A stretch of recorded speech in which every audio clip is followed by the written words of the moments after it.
હું સ્કૂલમાં 2 વર્ષ ભણ્યો અને જોયું જાય ને તો સર કહે ને એમ અહીંથી જે છોકરો સ્કૂલેમાંથી જશે ને એ છોકરો જીવનમાં કાંઈક તો કરશે એવી આ સ્કૂલ છે.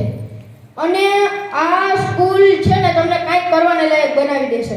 હું જ્યારે અહીંથી બહાર નીકળીશ ને કાંઈ પણ કરવાને લાયક બનીશ ને તો સૌપ્રથમ એમ જ કહીશ કે હું દરેક પ્રાથમિક શાળા નંબર 1 નો વિદ્યાર્થી છું.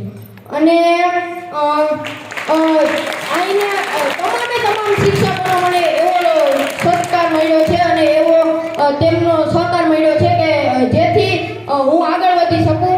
અને ખાસ કરીને તો હું અમારા ટીચરને ધન્યવાદ કહીશ કે કાંઈક ને કાંઈક નવું કરવાની જે અમારો લાગણી ભાવ છે એ અમારા ટીચરે મને આપ્યો છે. અને પહેલાં મને ઇતિહાસની બહુ રસ નહોતો, પણ જ્યારથી ફાલ્ગુની ટીચરે ભણાવવાનું શરૂ કર્યું ને ત્યારથી ઇતિહાસ પણ મને એટલો રસપ્રદ લાગવા માંડ્યો કે વાત જવા દો. અને રાકેશ સાહેબ તો મજાકમાં એવા ગણિતના દાખલા શીખવાડી દે કે કઈ વાત જ ના કહી શકી એમ.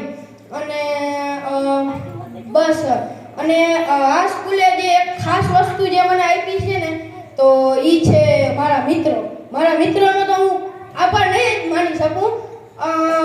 લઈડા ઝઘડા ગમે કરે બાકી બીજે દી તો ભેગા જ હોય, બીજે દી બેન્ચમાં જ બેઠા હોય, ભેગા જ બેઠા હોય એવા અમારા મિત્રો છે. એટલે કાંઈ સ્કૂલ વિશે તો હવે શબ્દ બોલવું એટલા ઓછા છે મારા હિસાબે. તો છેલ્લે એક પંક્તિ કહીશ કે હવે લેવાની છે અમારે વિદાય